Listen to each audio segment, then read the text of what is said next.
Guess what, y'all? Today is a good day. Today is a good day. I woke up this morning in my right mind with all my faculties. I'm in good health. I'm alive.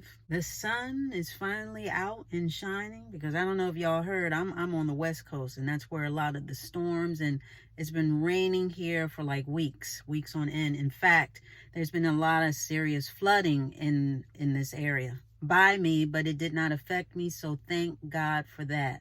But now the sun is out and it feels good on my face. It feels good on my skin. I'm just very thankful. I'm very thankful, and I feel good today. I find that when I do get in a funk, or if I'm feeling kind of blah, or if I'm feeling not so good, or just not feeling up, I find that when I go to a place of gratitude, when I go to a place of just praising God anyhow, that I feel better. I start to feel better. It's like a layered effect. It sort of builds up and builds up. Once I start with that one affirmation and one statement of praise, it sort of gets my happy juices going, and it sort of builds from there. I find that when I verbally say out loud, thank you, thank you for this, thank you for that, or just thank you in general, praising God through my circumstance, whatever it is, it's medicinal. It really does help to lift my spirits, because now I'm not focusing in on the bad, but I'm focusing in on the good. I'm redirecting my focus. And so my perspective changes, which leads to a physical change as well, not only within yourself, but it can lead to a physical change around you as far as your circumstance. And I got a testimony. I got a testimony for y'all. I got an update. Just in case those who are not familiar and not up to speed, I talked about a neighbor that I had not too long ago. Notice I said past tense had. But a neighbor that where she was watering her plants, she lives above me, and she was watering her plants, and it came all cascading down on my porch and all the things that I had out there. I made a comment about it, and as far as telling her, hey, this is encroaching in on my space, and how she sort of, at first poo-pooed it, then it seemed like she stopped. Well, honey, let me tell you, after I did that video, and maybe a couple of weeks, let's say about 2 weeks of her not doing anything, she went right back to doing it. She went right back to watering her plants. It's like she turned on a hose, and it would be a whole bunch of water that would go over the edge of her balcony and then splash onto mine. First of all, I couldn't believe the temerity of this woman to keep doing this after we had already spoken about it. She was really trying to get under my skin, and I wasn't going to let her. I did go back to management and say, hey, she's still doing this. But then I start thinking, I said, well, you know what? If she gonna water her plants, then she gonna water mine too. I went on Amazon and I got these planters where I was gonna put some plants and flowers right underneath on the edge of my balcony, so that the water would go down to, and water my plants. You gonna water your plants, and everybody's plants gonna get water. That's how I felt. Fight fire with fire. And then I started thinking, I said, you know what? I plan on moving on from this apartment space, so I don't really want to buy too much to accommodate this space. I want to put my mind on higher things, like a house. I really want to focus in on that. So I ended up returning that stuff to Amazon. And I said, you know what? And I just prayed, because I had been praying about it anyway, but it was sort of like, okay, I'm going to take care of this. I'm going to, And then it was sort of like, you know what, God? This is your child too. Yeah, that one. I just don't want to be bothered with her. I don't want to be bothered with her nonsense, none of that. And you know what? I prayed about it and I let it go.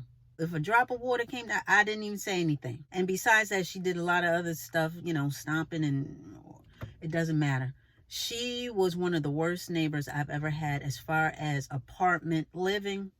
Yeah, I would say she's right up there on the list. And I haven't really had a whole lot of bad experiences with neighbors overall, but she's on that short list. So anyway, let me give you the update. So the update is the woman done moved out. Hi, glory. I went down to the management office. I was picking up a package, and the girl asked me, she said, well, how's everything going? I said, well, she's still doing the same thing this time. She said, well, just hold on. Just hold on. I can't say too much, but she may not be here much longer. Now, I didn't put too much stock into that because maybe she was just trying to placate me and just make me feel better. But I said, okay, because I don't know what that means. Too much longer. That could be another 5 months, 4 months, 3 months. But she has moved out because her plants are gone. And the guys what's happening is people that are moving out, those apartments are being renovated. So I saw the guys go up to the apartment with, all the accoutrements and tools that they would need to do just that. And I said, you know what? Look at God. I was happy. I was very happy, or I am happy, I should say. So I only brought that up to say that prayer changes things. Of course, we talked about that. And prayer is very powerful. We've already established that. And my prayer was basic, but I was going to praise him through my circumstance, whether she had stayed there another year or not. My whole thing was that I was going to focus in on other things. I want to focus in on widening my space, getting my situation together, and putting my mind on more lofty things and more important things, and not on her. Again, it changed my perspective, and I was no longer worried. Not that I was worried, but it shifted my focus. And I praised him anyhow. And guess what? I don't have to deal with her no more. That was part of my prayer. I said, Lord, I don't want to have to deal with her anymore. He said, well, hold your mule, because here we go. So she's no longer there, and hallelujah. And I've intimated this before. I've told you guys this before, that I've prayed people out of my life. I used to work with a girl who was very, she wasn't very nice. She didn't know how to talk to people. Some people aren't good communicators. And she talked to me like I was her underling. Meanwhile, we were cohorts. We were on the same level. But if you were to have read some of the emails and heard the way she talked to me, a lot of the times you would have thought she was my boss, because she was very bossy. Anyway, long story short, my prayer about that, I prayed about that, and I praised God through that circumstance too. And let me tell you, I promise you, not too long after that, of me shifting my focus and just making sure that I'm focused in on me, and I stay in a state of thankfulness, meaning, thank you, God, for this job. I thank you for being able to work from home. And guess what? She put in her resignation, and she went and left and found another job. Needless to say, I was not shedding a tear when she left.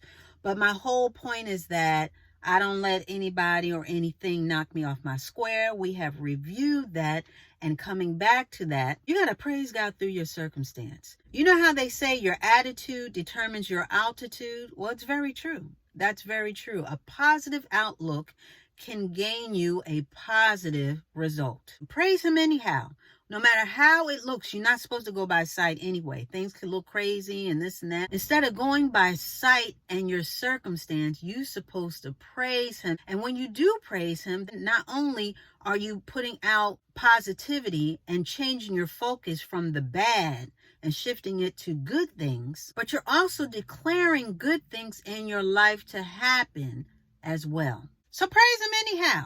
Praise him going in and praise him coming out. Thank him for all that he's done and for bringing you this far, and declare and thank him for bringing you out, because by faith you know that he will. Bank funds are low, praise him anyhow. Kids acting crazy, they ain't listening to a daggone thing you saying. Praise him anyhow. Thank God for the ability to make money. Thank God that you do have a job. Thank God that you do have kids. Thank him for a roof over your head and food to eat and clothes on your back. Thank him for what you do have. And thank him in advance for what is about to come. But I always go to a place of thankfulness, because it calms me down and it gets me focused in on the right things, which is the positive, which is keeping my mind on him. Because prayer works, and praise changes your perspective. It changes your perspective on your circumstance and things that are going on. Getting upset and laying in that emotional negative space, that does nothing for you anyway. It does nothing for you mentally, emotionally, or even physically. It can actually harm you. It can really wear you down. So vent, yes. Lay in that mental mire, no. We're not doing that. We're going to praise him over the problem and through a circumstance. We're going to praise him anyway. Praise him out of that mental and emotional state that you're in. Don't go by sight. You go by what God says in your life, and you focus in on the good. Give God praise and praise him anyhow. Lift your spirits up with a bounty of praise. I'm telling you, it's medicinal. Prayer works, and praise will change your perspective. And with that, we are going to put a button on it.